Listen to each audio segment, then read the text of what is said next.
What's going on, everybody? Cody from BassBullies TV here, and today I got another episode for you guys. And I'm gonna start this one off a little bit different. It's the day before, and I really do not know what lake I want to go to. So I got 4 lakes right here on my phone for roulette. I got 4 local lakes. One of them is Norse, Chickamauga, Melton Hill, and Watts Bar. Those of you that are around me know that those lakes are completely different from each one of them. We got a deep clear lake. It's a Highland Reservoir, which is Norse. You got a lake that is completely unpredictable. It's basically a river. There's constantly cold water flowing through it, which is Melton Hill. You got Watts Bar. It doesn't have much grass, but it's a Tennessee River lake, very stained. And then you got Chickamauga. Everybody knows Chickamauga is it's like full of grass right now. So we're gonna spin the wheel and see where we're going next. I don't know where we're going, and once it oh no, we're going to Norse. It's a deep clear lake. Don't really like it. I call it no fish sea for a reason. I just don't do very well in clear water lakes. Come on, camera, focus. I know you can do it. There we go. I just don't do very well in clear water lakes, very deep clear water lakes. But I got some rods in here I'm going to rig up. You guys are going to see a little time lapse there. I'm not going to tell you what I'm going to be throwing until in the morning. But nonetheless, hope you guys enjoy the video. And I'll see you guys tomorrow.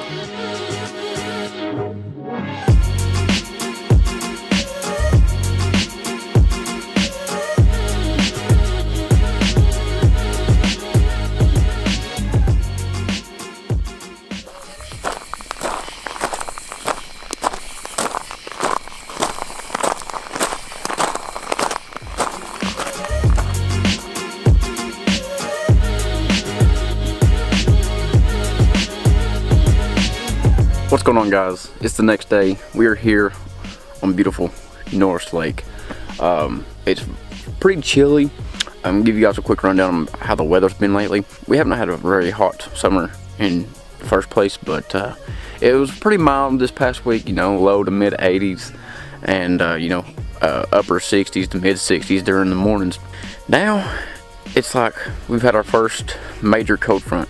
Hurricane Harvey came through, brought in rain for 2 days, 2.5 days, something like that, and it brought in a cold front, and it's like been like low 50s in the morning. And Saturday, 2 days ago, it actually only got up to like 62, 63. So yeah, that's pretty major cold front. Right now it's like low 60s. It's pretty chilly out. I plan on catching them topwater here soon. I already seen a couple of them bust. We're gonna throw some topwater around for a little bit, and we'll see if we can catch some fish. So stay tuned.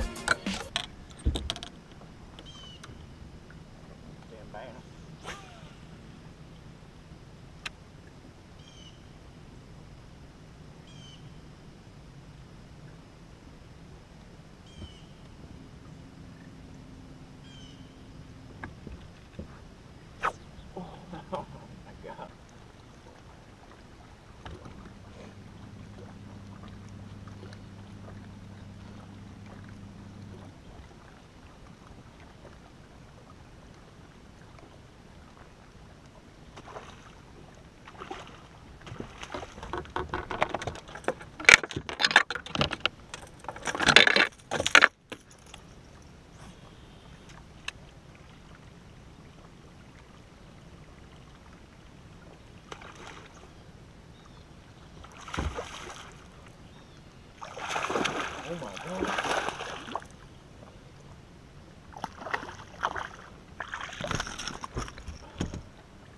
Didn't even get my freaking camera out. This one's going though. Wow. I can't really explain that one.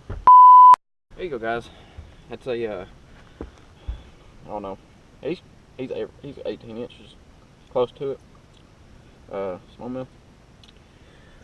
Came off the whopper plopper. I didn't have my big camera set up, so hopefully you guys can hear me just fine. Yeah, I just saw him busting up behind me, so I picked up my whopper plopper and threw it out there. And sure enough, he bit.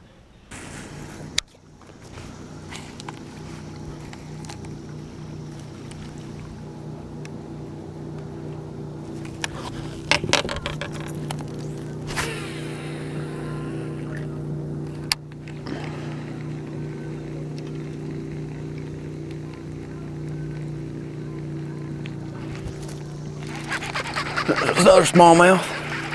He just gave up immediately. Please tell me I'm recording. Yeah, I'm finally recording it.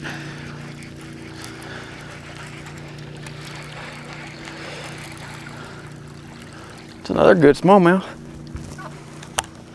Man, he gave up as soon as he bit it though. Ain't quite as good as the first one. Still pretty good smallmouth. So what I'm doing, I'm just going down the bank, fishing, you know, jig and stuff in this cover. And because it's hard to locate these schooling fish. And that's what these smallmouth are doing. He's eating. He smells a lot of shad. You know, he's eating shad. There's about 16 inches or so. But let's get a release on him. So what I'm doing, I'm just going down the bank, and whenever they school up close to me in casting distance, I fire this whopper plopper out there, and I can cast this whopper plopper a mile, especially with this lose, 15-pound mono, and it's a 7-foot medium action rod. So you know I got a little bit of length on the rod, but this is my top water rod. So I just have it ready for me to fire out there towards these fish whenever they come up schooling. And that's twice it's worked out for me. So I want to keep on at it. I'm watching for them, but I'm also hearing for them. I heard that one.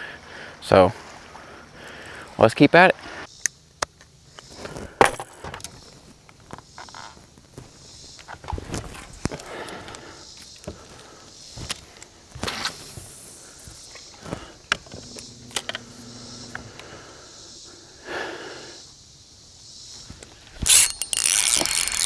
First cast with a shaky head.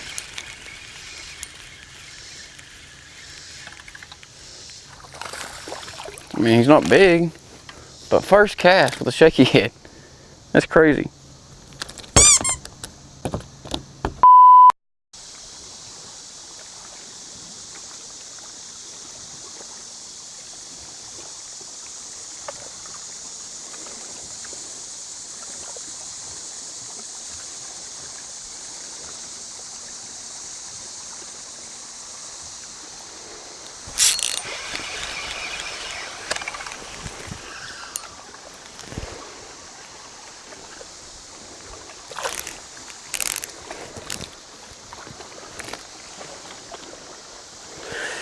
Yeah, that's what happens when you throw a shaky head. You catch little ones. Alright guys, it's the next day. I forgot to close out the video, so that's why I'm in different attire. So I'm just going to do it today. I'm going to go over what I was using to catch those fish and just how I was fishing throughout the day. But fishing's tough this time of year. It's the dog days of summer. It's the end of summer, so it's starting to go into fall. So we're in that kind of transition period right now. We're having a couple cold fronts come through. The fish don't know if they want to stay deep, if they want to school, if they want to start moving towards the creeks and pushing bait fish. Let's go over what I was doing. I was actually beating the banks for the most part with a Texas rig right here. This is a 3/8 ounce Beach Coast Tungsten. I don't know what the name of what the weight is, but it's a worm weight with a 3/0 offset worm hook and a Strike King. I think it's a structure bug, or it might be a rage bug. I'm not 100% sure. That's in green pumpkin. I got that on my 7-foot medium heavy temple fork with my Lew's LFS speed spool. I think I got 15-pound fluorocarbon on that. I was basically just beating the banks with that, and you know, whenever I saw a fish or some fish schooling that were in casting distance, that's when I would pick up this rod right here. It's a this rod is a 7-foot medium temple fork with my Lew's LFS speed spool. Once again, I think I have 15-pound mono on this, but I was throwing the whopper plopper in powder. I believe it's the 110 size, and that's what I was using to get those schooling fish to bite. They're actually going after smaller bait fish, which I probably could have got more bites if I threw the 90 size or a small popper. You know, the bait fish were 1.5 inches long at best. I see 3 or 4 of them floating. But I actually started catching some fish. Actually, one of them was with my first cast on a shaky head. Now, this shaky head is a 1/4 ounce shaky head, homemade. Shaky head with a Zoom trick worm on it, green pumpkin. I got that on a 7-foot medium action temple fork spinning rod with my Lew's 300 series speed spin. I don't know what it is exactly. It's a cheap real, but or cheaper. It's not cheap, but that's what I was using, guys. You know, this time of year is tough. I went to a lake that I really do not like, and you know, it's just the lakes. I like the lake. It's close to me, but I'm not very good at it, so I don't do very well in clear waters, like I said earlier in the video. But nonetheless, I hope you guys enjoyed the video. If you did, give it a like. Subscribe if you haven't already. Check out all my social media links down below. Follow my partners if you're not already. And that's all I have for you guys. Until next time, catch 'em big.